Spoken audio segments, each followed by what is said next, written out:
esta doctrina del pecado y el hombre, ¿sí? Hemos visto que no es meramente decir que el pecado es tal y tal, hemos visto varias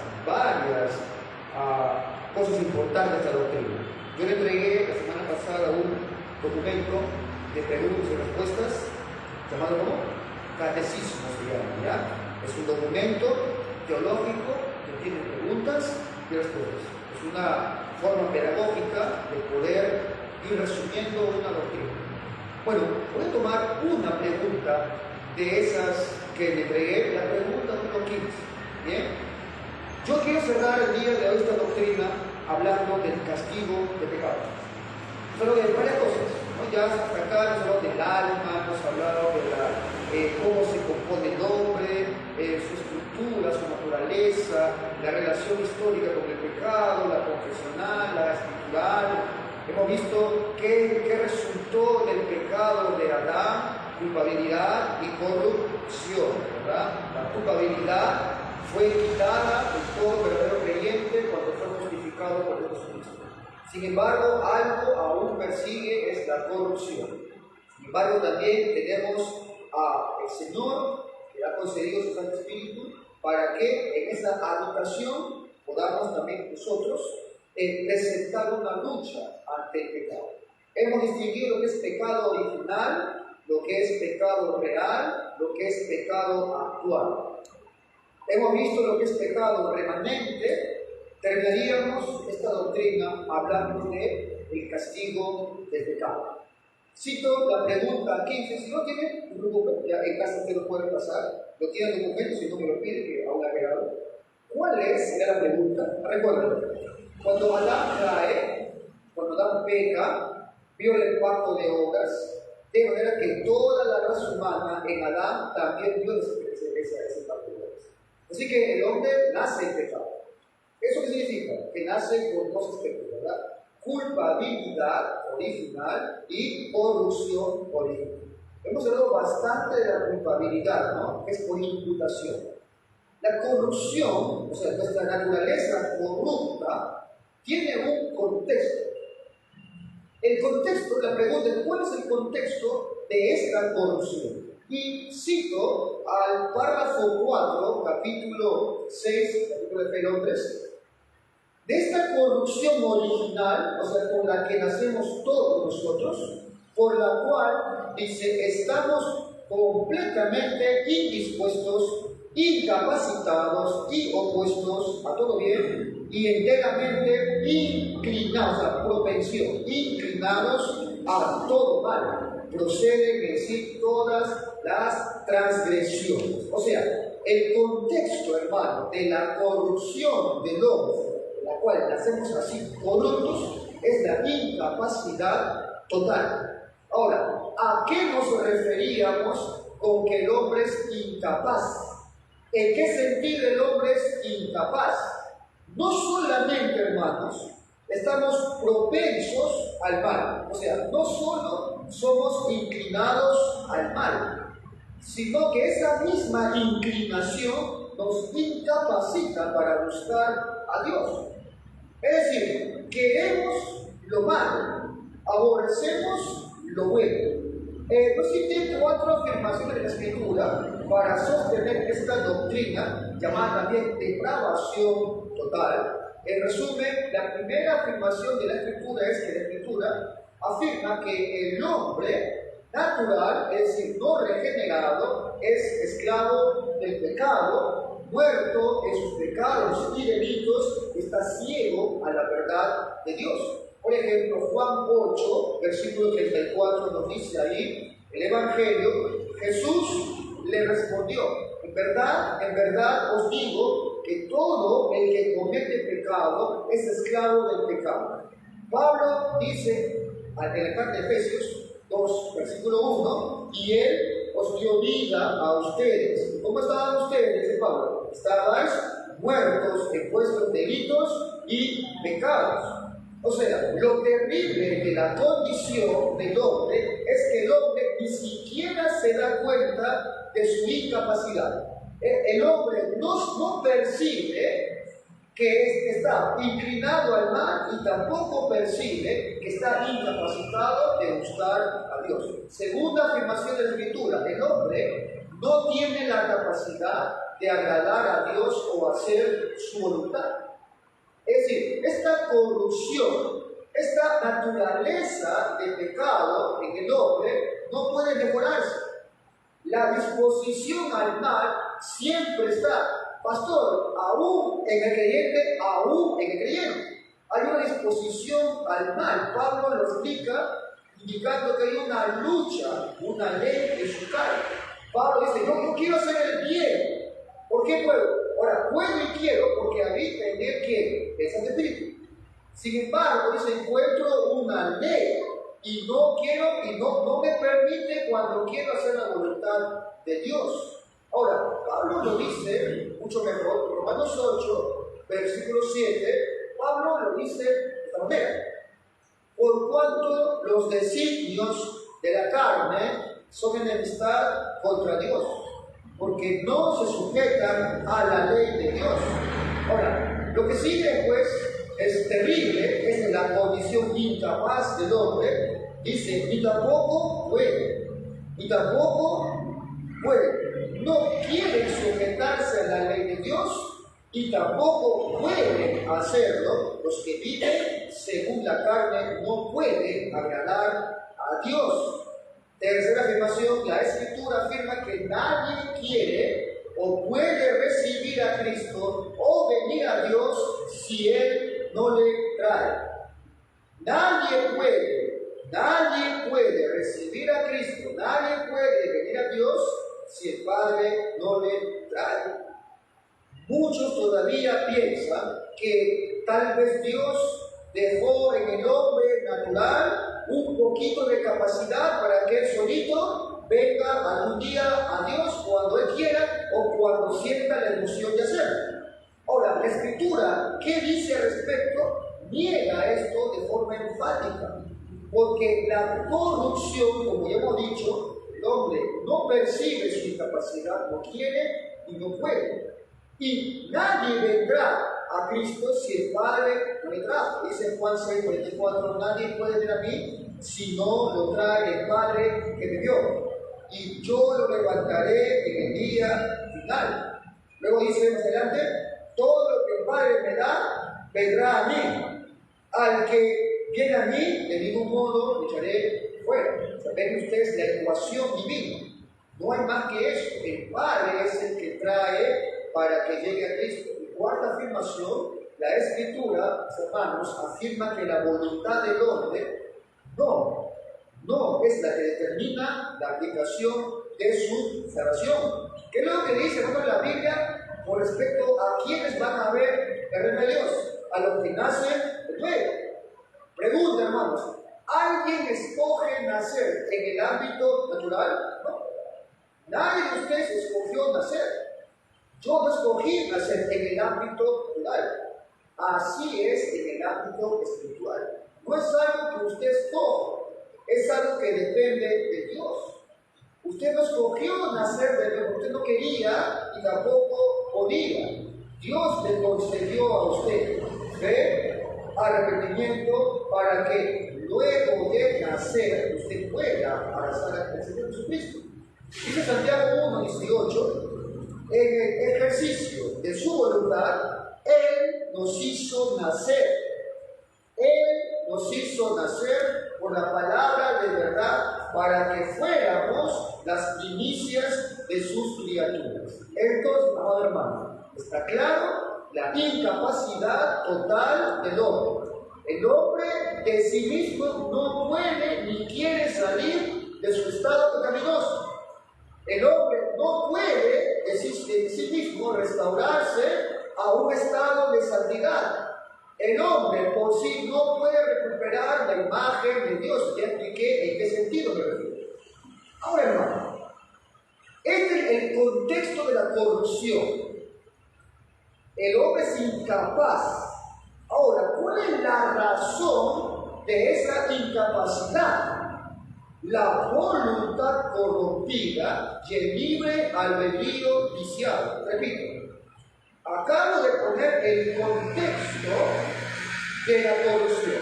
Es que el hombre es incapaz, el hombre no quiere, el hombre no puede. Ahora, ¿cuál es la razón de esa incapacidad?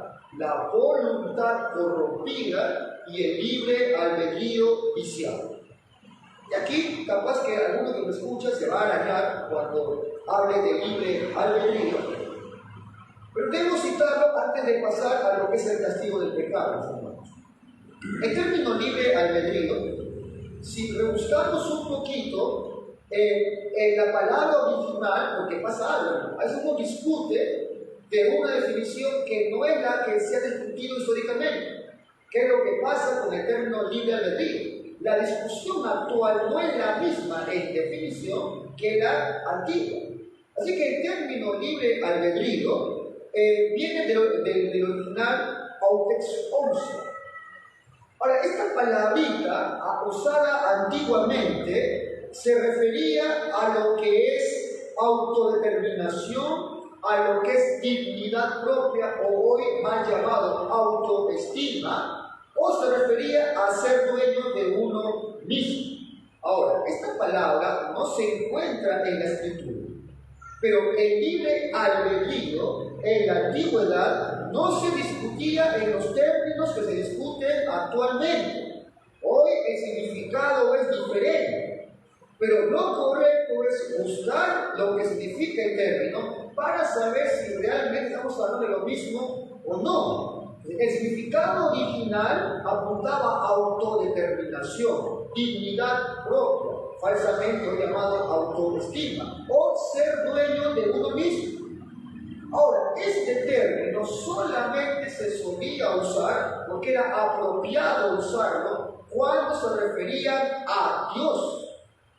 Dios es el único que tiene una dignidad propia, llámale si quieres autoestima. El único plenamente digno y que sabe que lo es y que se siente así y debe serlo es Dios. Así que en los términos de lo que significa el libre albedrío, Dios es el único a la cual se podría usar apropiadamente esta referencia. Sin embargo, hermanos, en algunos aspectos también se suele usar el término libre albedrío al hombre. En latín, esta palabrita, autexousia, significa liberum arbitrum. Traduciendo al español, libre albedrío, o mejor llamado, libre voluntad o libre juicio. Así que de lo que se discute hoy es de la libre voluntad. El libre albedrío, en el sentido original, solamente se refiere a Dios. Él es el único ser independiente. Tú y yo no somos independientes. Él es independiente, así que Él es de voluntad libre, absoluta e independiente. Nosotros tenemos un juicio, un arbitrio, una voluntad. Es libre, sí es libre, pero no es independiente. Ahora, recordemos un poquito cuando hablamos al principio del alma del hombre. Dijimos que una de las facultades del alma del hombre es que Dios le ha concedido una facultad que es el intelecto y la voluntad. ¿Sí? La parte del intelecto que corresponde al alma del hombre consta de comprensión, consta de juicio y de conciencia. Comprensión, juicio y conciencia. Entonces, la facultad que tenemos de juzgar, es decir, darle validez a un asunto, darle veracidad a un asunto, eso es lo que provee el juicio, facultad de validar un asunto, de determinar lo que debo hacer o lo que no debo hacer. Ahora, eso también nos lleva a determinar lo que debo amar o lo que debo odiar. Ahora, la voluntad es la que finalmente se dispone o consiste en la capacidad. El juicio lo determina. La voluntad se dispone en la capacidad para amar algo o odiar algo. Eso lo hace el hombre a través de las facultades del alma. Tiene un juicio, una comprensión, una conciencia y una voluntad. Ahora, esa esa voluntad que tiene el hombre es libre, sí, es libre, pero no es independiente. Así que hablamos de la libre voluntad o libre albedrío. En el sentido que estamos tratando, hermano, el libre albedrío, podemos hacer algunas conexiones con lo que estamos acá hablando en el pecado. El libre albedrío del hombre no es independiente de Dios. Es más, hermano, nada es independiente de Dios. El hombre es totalmente independiente de Dios. Lo es a sus prerrogativas, lo es a su ley, lo es a su presencia, lo es a su decreto. El hombre no es un agente independiente de Dios. Él depende de sus decretos, él depende de sus prerrogativas, el hombre depende de su ley moral.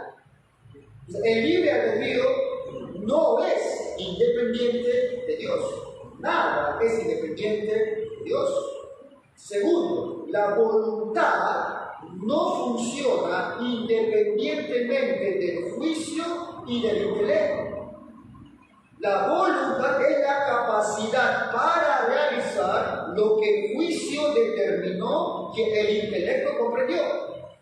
Así que la voluntad, tu voluntad, mi hermano, no está desligado a la facultad de juicio y la facultad de intelecto. No funciona la voluntad separada del intelecto. No puede ser otra cosa que seguir los dictados del intelecto. ¿Por qué, pastor? Porque el hombre es un ser racional. El hombre es un ser racional. Por lo tanto, el hombre funciona racionalmente. No es un animal que actúa por instinto. Es un ser racional. Así que la voluntad del hombre no funciona independiente a la facultad del juicio y del intelecto. Algo más, la voluntad del hombre no se encuentra libre de la propia naturaleza del hombre. El hombre funciona según su naturaleza. Es decir, un hombre que es perfectamente santo en su esencia, en su naturaleza, será un servidor de la justicia. Su voluntad responderá plenamente de esa manera. Miren lo que dice Pablo, Romanos 6, 18. Lo leo rápidamente. Dice Pablo ahí: libertados del pecado, vinisteis a ser siervos de la justicia. O sea, el hombre, la voluntad del hombre, no se desvincula de su naturaleza. Si el hombre fuese perfectamente santo en su naturaleza, sería un servidor de la justicia. Sin embargo, como el hombre es corrompido por naturaleza en todas sus características, ¿siervo de qué es él? Es siervo del pecado. Mira lo que dice Juan 8:34. Jesús le respondió: de cierto os digo, que todo aquel que hace pecado, o sea, tú y yo, del que hacemos, esclavo es del pecado. Espero haber demostrado, mi hermano, que la voluntad es libre. Sí, tú eres libre de escoger haber venido el día de hoy. Tú fuiste libre de escoger lo que has preparado como alimento el día de hoy. Pero como es independiente, o sea, la idea original del libre albedrío, la libre, plena elección independiente para elegir el bien y el mal, no se le puede asignar al hombre. En conclusión, el hombre no tiene libre albedrío en este aspecto. El hombre tiene libre voluntad. Él es libre de hacer su voluntad, pero su voluntad siempre está vinculada a su naturaleza. Y como el hombre es corrompido, el hombre practica el pecado, su inclinación también siempre es perversa. Así que el hombre actúa libremente y responsablemente siempre es el pecado. Esa es la incapacidad, esa es la realidad triste del hombre caído. Entonces, la voluntad responde y funciona en armonía con su naturaleza.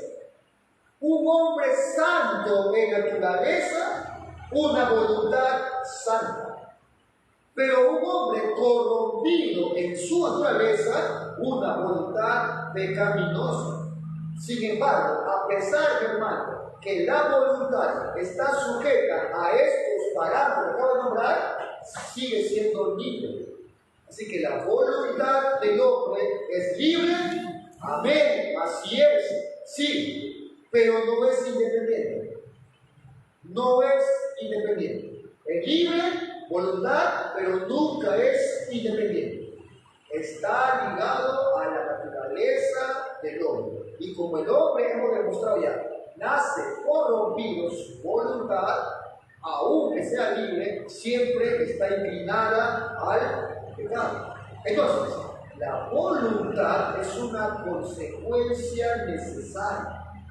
La voluntad es una consecuencia necesaria. Usted tuvo que elegir. Usted eligió inteligentemente, queriendo eso, deseando eso y abrazando lo que tú has elegido. Usted usó su facultad de juicio. Usted usó su intelecto. Usted anheló eso que eligió. Usted deseó eso que eligió en el momento en particular.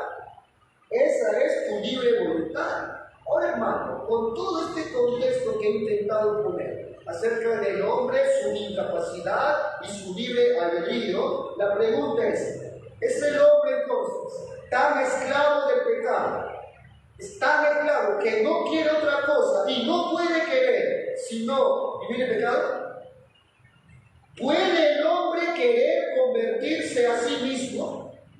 ¿Puede el hombre guardar la ley mediante la activación de su voluntad?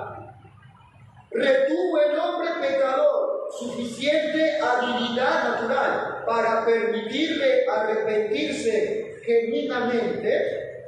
La respuesta es, en ningunas no. No, el hombre no puede, el hombre no quiere, no hay nada bueno en él. Ahora, muchos, cuando ven esta doctrina, el pastor, yo hago cosas buenas, sin ser cristiano. ¿Qué me engaña mi esposa? Yo cuido bien a mis hijos. Bueno, hay que distinguir 4 tipos de bondades. O sea, hay 4 esferas en las que se puede considerar bondad o cosas buenas. Está la bondad natural. Comer es bueno. Beber es bueno. Caminar es bueno. O sea, estas bondades naturales, como comer, caminar, hablar, dormir, corresponden al ámbito natural. Pero no es de eso que estamos hablando. Hay una bondad civil, ser cortés, ser, por ejemplo, amable, ser recto, ser sincero, ser bien hablado. Es una bondad civil, pero no es de esta bondad que estamos hablando. Hay una bondad, y justo el sermón del domingo fue en ese aspecto, hay una bondad religiosa externa. O sea, alguien puede escuchar y leer la palabra de Dios sin estar unido a Cristo. Alguien puede ser muy generoso, dar mucha ofrenda. Alguien puede dar mucha limosna a los pobres, etc. Es una bondad religiosa externa, pero no es de esa bondad que estamos hablando. Acá la pregunta es si el hombre tiene inclinación en una bondad espiritual. No me refiero a la bondad natural, ni la bondad civil, ni la religiosa externa, a la bondad espiritual, aquella, mi hermano, que procede de la unión con Cristo. O sea, es un principio de vida espiritual. Esta bondad, esta inclinación, esta búsqueda, el hombre no puede y no quiere. Podrá tener mucha bondad civil. Es un hombre decente, es un hombre recto, un hombre que se cuida de sí mismo, cuida a su esposa, su familia, viene a la iglesia, escucha un sermón, lee su Biblia, da su ofrenda, pero no me refiero a ese tipo de bondad, a una bondad espiritual que procede de la unión íntima con Cristo. es esta bondad que está vinculada con la fe, con el temor a Dios, con la reverencia a Dios, con la obediencia a Dios como Padre, con la sumisión y el afecto a la ley moral, con el anhelo de hacer su voluntad y con la capacitación del Santo Espíritu para cumplir y hacer la ley de Dios y deleitarse en él. Así que esta bondad el hombre natural no la anhela, no la quiere y no puede anhelar, porque él no percibe siquiera su incapacidad. Entonces, contexto de la corrupción, incapacidad. ¿Y cuál es la razón de esta incapacidad? Una voluntad corrompida, un libre albedrío viciado. Vuelvo a preguntar entonces, ¿es una persona inconversa entonces, capaz de convertirse, capaz de regenerarse, capaz de creer verdaderamente en Cristo, capaz de vivir una vida verdaderamente santa y espiritual? Enfáticamente no. La Escritura lo dice de forma enfática, no. Debido a la propia condición del hombre. Acabo de demostrar que la voluntad está vinculada a la naturaleza del hombre. Y como el hombre es corrompido, la voluntad del hombre, la libre voluntad, libre pero nunca independiente de Dios, siempre va a buscar el pecado. Y el hombre, como dijo Juan, dijo también Pablo, es ciego, es esclavo, es malvado, y su voluntad siempre inclinada al mal. Es un hombre hostil, es un hombre incapaz.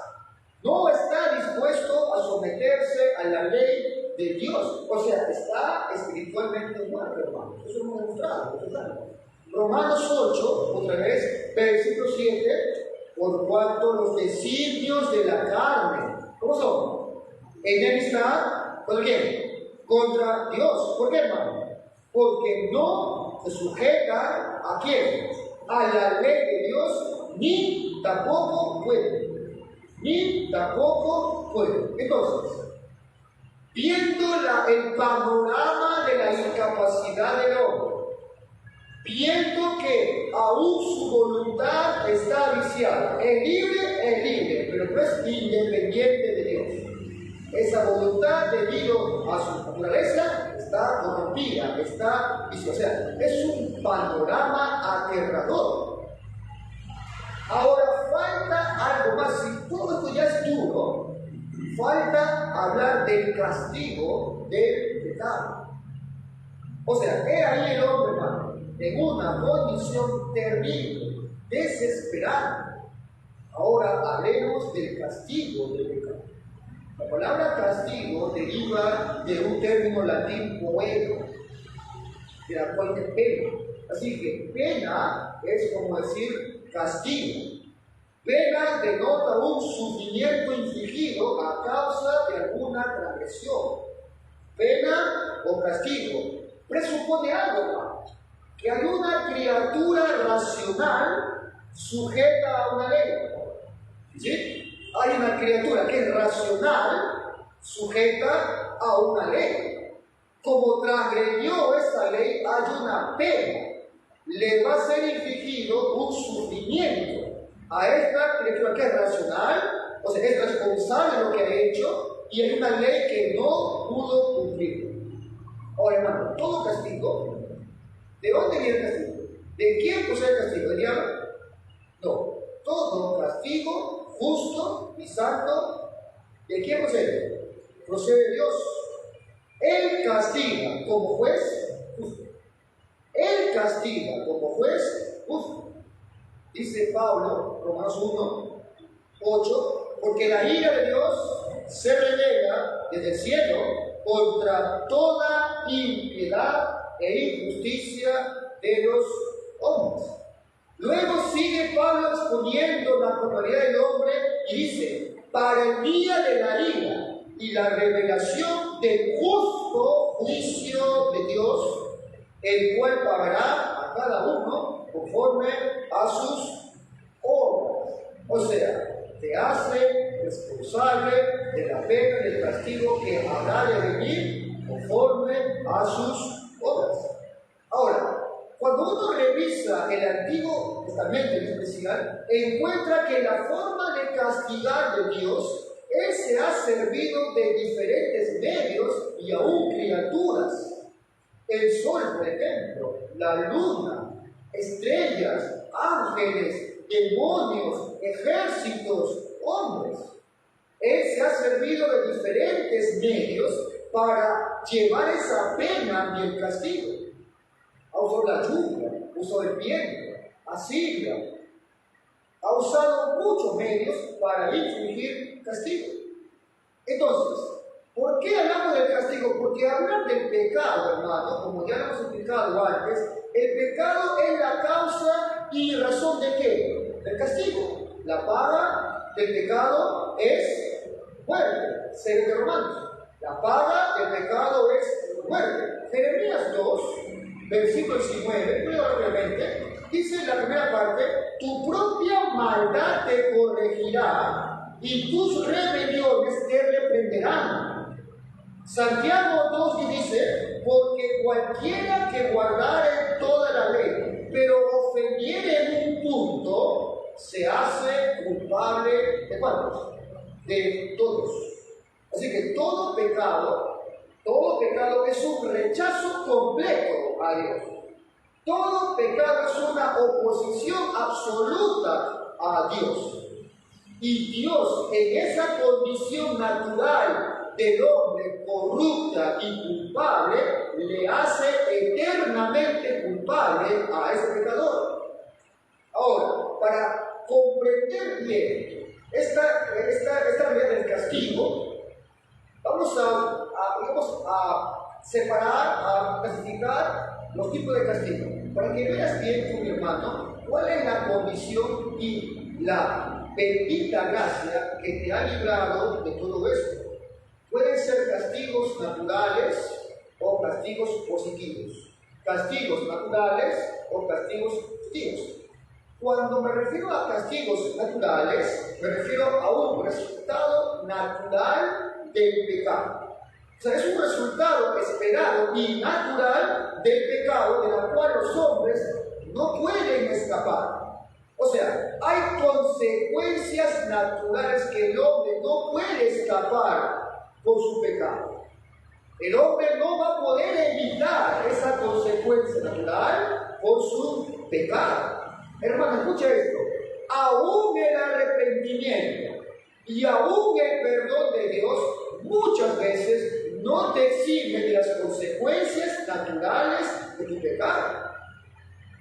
El Señor muchas veces mitiga las consecuencias, suprime muchas de ellas, pero naturalmente muchas veces también no te libra el Señor de las consecuencias naturales del pecado. Muchas de esas permanecen y te seguirán como un recordatorio de tu vida pasada. Te recordará tu vida anterior. Por ejemplo, el hombre perezoso cae en la pobreza. Hay tres capítulos de Proverbios que hablan de eso. El perezoso caerá en pobreza. El borracho se arruina la vida, a él y su familia. Un fornicario puede contraer una enfermedad terrible. El perdón del Señor puede dar salvación a su alma, a su vida, pero las consecuencias naturales pueden quedar. Un criminal agobiado por la vergüenza tendrá que llevar ese signo de vergüenza, tal vez toda su vida, aún cuando quede libre. Habrá pagado tal vez su pena, se habrá entregado al Señor con fe, arrepentimiento, pero la vergüenza le perseguirá. Será muy duro para él comenzar de nuevo. ¿Te imaginas buscar un trabajo, buscar una familia, integrado a una comunidad? Y la Biblia habla de este tipo de castigos. Job 4, versículo 8, por ejemplo, Mira lo que afirma Job ahí. Como yo he visto, los que harán iniquidad y siembran injuria, la ciegan. En el contexto no está hablando de eternidad, habla del presente. Salmo 9, versículo 15, dice a esa vista: se hundieron las naciones en el hoyo que hicieron, en la red que escondieron fue tomado, atrapado su pie. Proverbios 5, 22, dice ahí: prenderán al impío sus propias iniquidades, y retenido será con las cuerdas de su pecado. Él morirá por falta de corrección y errará por lo inmenso de su locura. Así que hay castigos naturales. También hay castigos en el sentido positivo. Me refiero a esos castigos que el Señor de forma positiva y legislativa sancionará cuando alguien incumpla su ley. Cuando uno ve, en el Antiguo Testamento, cómo Él dejó claro: si haces esto, te ocurre esto. Y vemos eventualmente que Él llevó a cabo los castigos. Es un castigo positivo, legislativo, o sea, va llevando a cabo la sanción que compete a la transgresión de una ley, ya sea una ley civil, una ley moral, religiosa. Va llevando a cabo una acción legislativa, sancionadora, porque infringieron un aspecto de su ley. Ahora, también podemos, mis hermanos, hacer una distinción en el castigo, en castigos temporales y castigos eternos. Castigos temporales pueden ser de dos tipos: castigos corporales o castigos espirituales. Usted puede ver en la Biblia que habla de muchos castigos que son corporales. Por ejemplo, una carencia orgánica, enfermedades, pestilencia, guerra, hambre, muerte, tiempos de escasez. O sea, la Biblia nos muestra que hay castigos temporales que afectan a la parte corporal. El Salmo 50, 21 dice: te reprenderé y los pondré en orden delante de tus ojos. Ahora, estos castigos que son temporales, corporales, para los impíos, proceden de la justicia de Dios. Dios es justo cuando castiga a un impío. Dios expresa su ira santa, su venganza santa contra el impío, pero es de ayuda para el justo. Toda providencia, aún aflictiva, ayuda para bien aún al justo. También hay castigos temporales en el sentido espiritual. Esto incluye, por ejemplo, el retiro de la iluminación espiritual que fue abusada o mal usada por el hombre. Por ejemplo, Pablo, cuando explica el juicio a los hombres, dice en el 1:21, su necio, ¿qué dice? Corazón, ¿cómo fue? Entenebrecido. ¿Eso quién lo dice? Dios. Su necio corazón fue entenebrecido. O mira lo que dice Pablo, 2 Tesalonicenses 2, versículo 10. Por cuanto no recibieron el amor de la verdad para ser salvos, por esto Dios les enviará un poder engañoso para que crean la mentira. Dios retira la iluminación espiritual cuando el hombre la degrada o la abusa. Dios retira esa iluminación y el hombre, ¿cómo queda? Entenebrecido, dispuesto a creer toda falsedad y toda mentira. Sería terrible que esto pase en una congregación. Que Dios retire toda iluminación y todos dispuestos a escuchar falsos maestros, voces que degradan del Evangelio, aplaudiendo voces que corroben la verdad, la santidad del Evangelio. Dios retira entonces como parte de su castigo y juicio, la iluminación espiritual. También vemos un castigo espiritual en que Dios entrega al hombre a sí mismo, o sea, a los deseos de su propio persona.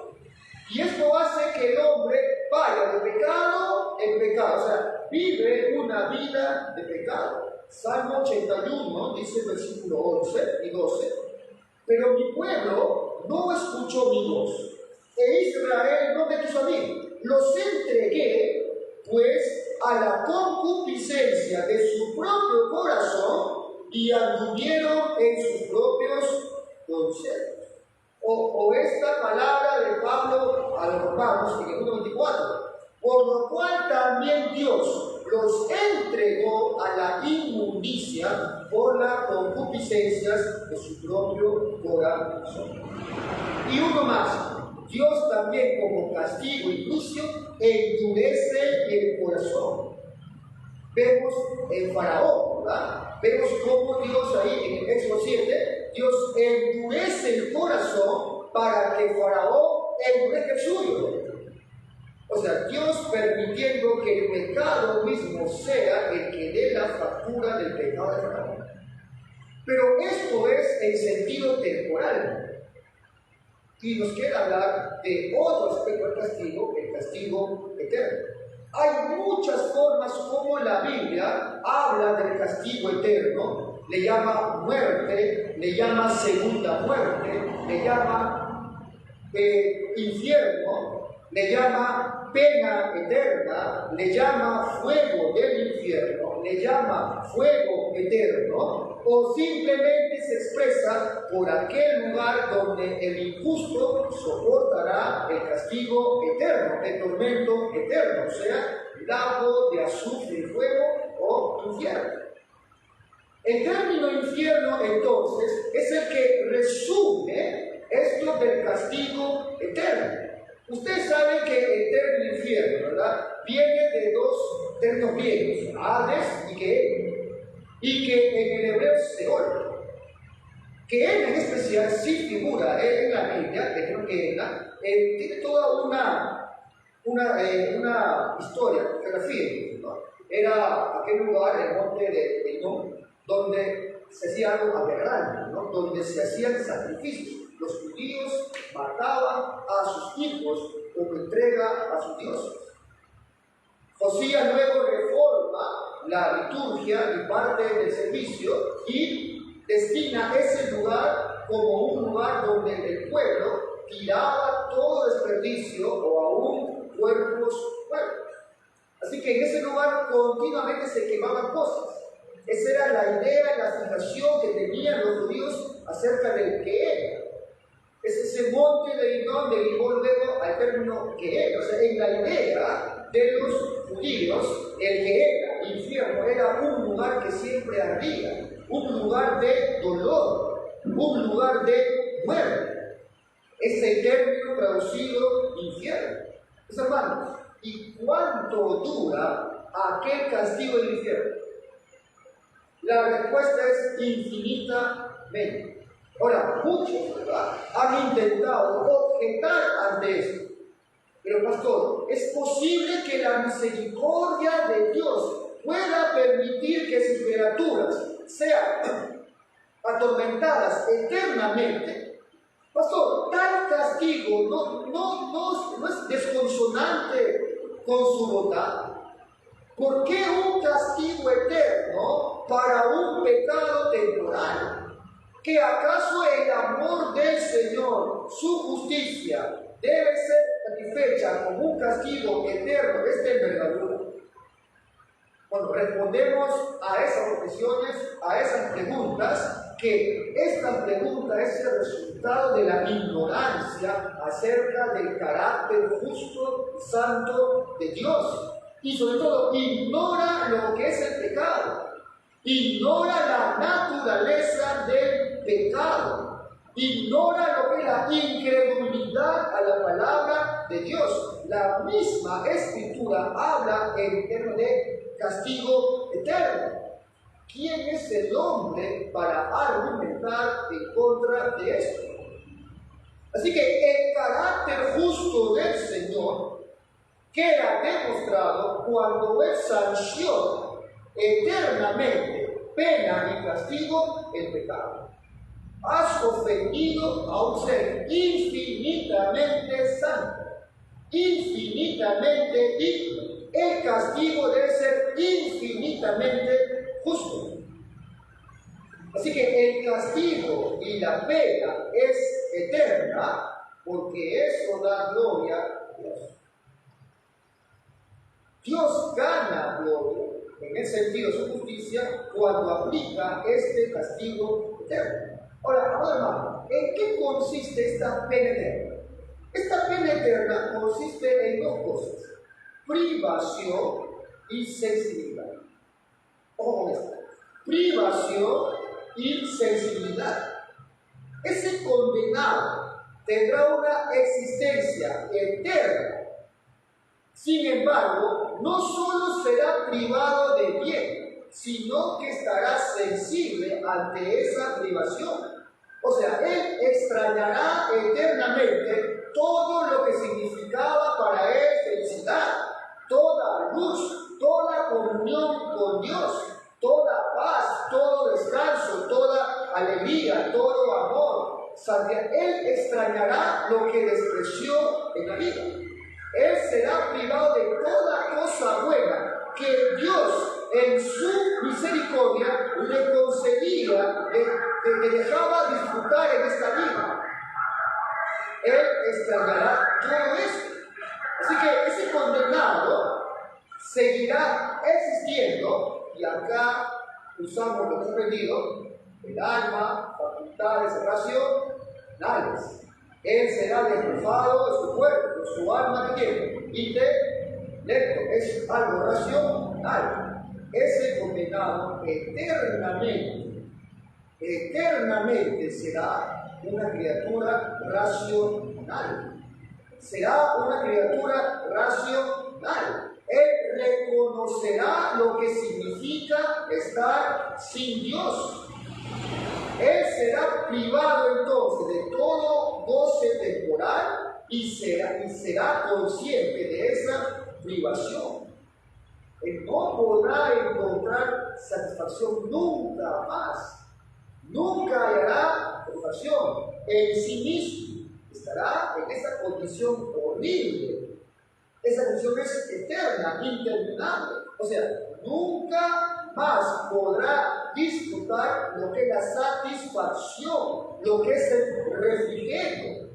Y eso llenará su alma de ira, de inquietud. Se airará contra Dios. Verá que Dios le despojó de todo bien. Habrá desesperación e ira contra Dios. Bueno, ese es la condición terrible a la cual se somete todo aquel que muere con el mundo levantado por Dios. Todo aquel que no le fue dado por el Padre arrepentirse y tener fe. De ahí que dice Pablo: indignación, ira, tribulación y angustia. Así define Pablo ese castigo eterno. Daniel define como vergüenza y desprecio eterno. Y se habla de fuego, se habla de dolor, llanto, crujir de dientes. Se habla de que allá habrá un pueblo de ira, se airarán contra Dios. Pero pastor, ¿habrá gente que soporte más dolor que otra? O sea, habrá castigos diferentes, unos mayores, otros menores. La Biblia también afirma que sí. La Biblia indica que habrá castigos mayores y castigos menores. Algunos serán más insoportables que otros castigos. Será proporcional al grado del pecado que cometieron. Por ejemplo, Mateo 11 lo dice ahí: pero yo os digo que en el día del juicio será más tolerable para Tiro y Sidón que para ustedes. Mateo también nos habla de que, por tanto, recibirán estos mayor condenación. Lucas habla que este grupo recibirá mayores látigos que otros. O sea, va a haber un grado distintivo de dolor, pero todos los hermanos serán eternamente duros. Hermanos, así que ¿cómo podemos esto considerarlo? Alguien acá se puede decir, pastor, yo estoy libre de eso, ya eso para mí no aplica. Nunca, no piense eso. Eso es verdad. Dios, si usted creyente, le libró de eso. Pero nunca piense que nada usted puede aprender del infierno y del castigo del pecado. Contemple, hermano, cómo el hombre llega a esta condición a causa de su pecado. Y cuando lo haga, no tiemble ante eso. Estremézcase en ver cómo el hombre puede llegar a este estado. Más bien, maravíllese, como decía un hombre, maravillémonos de que la tierra aún no te tragó, de que la tierra aún no abre su boca y te devora, de que aún no caiga fuego del cielo y te consuma. Maravíllate de que aún no se le permita al diablo despedazarnos. Considera esto, hermano. Mira en esta doctrina, mira en el castigo del pecado, cuánto usted amor puede derivar por su Señor. Alza tu mirada a Dios por un momento y mira ese Dios majestuoso, santo, glorioso y justo, cómo te libró del terror de este castigo. Considera lo que dice David.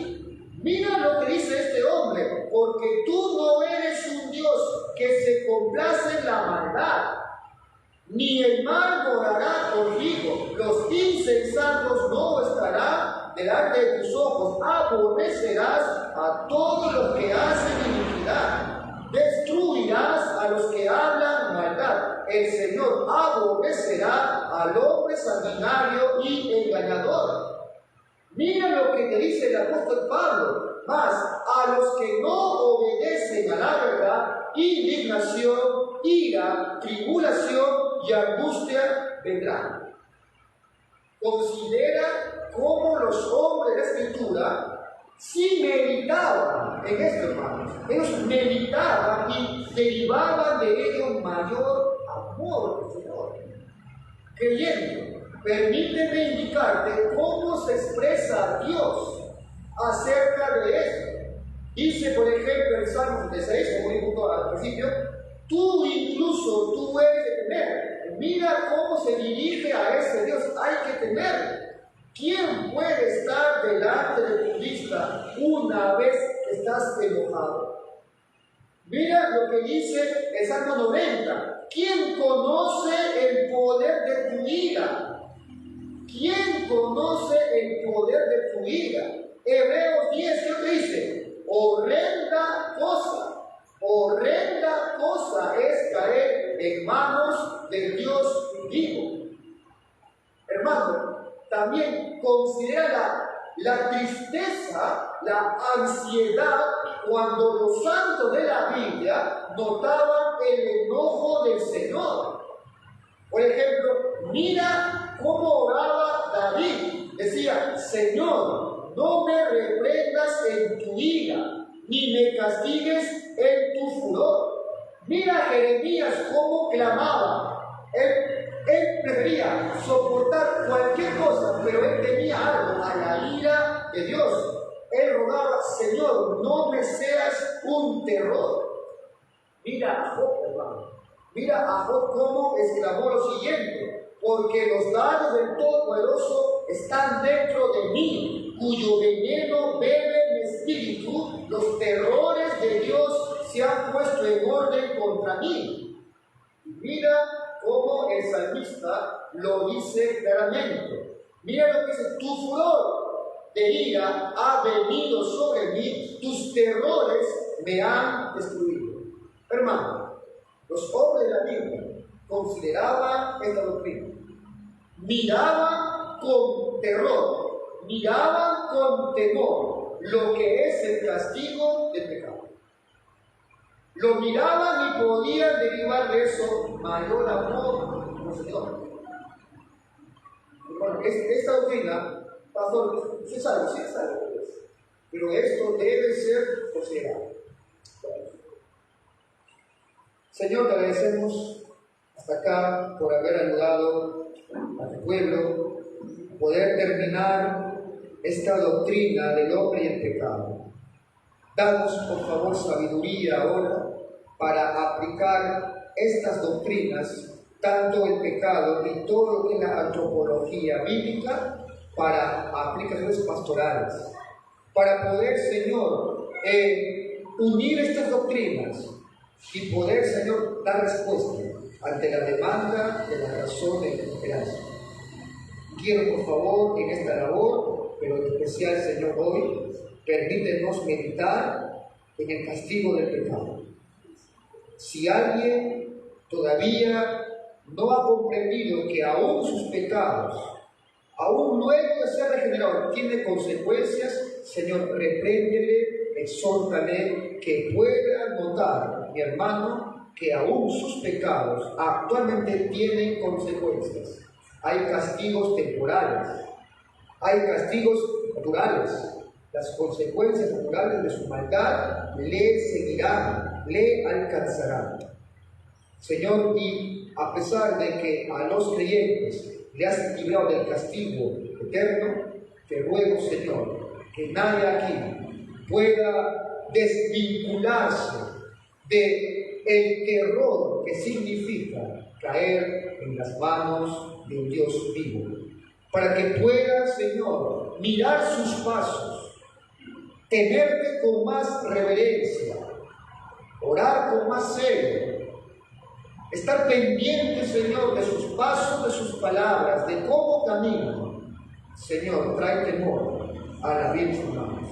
Te lo pido esto en el nombre de Jesús. Amén.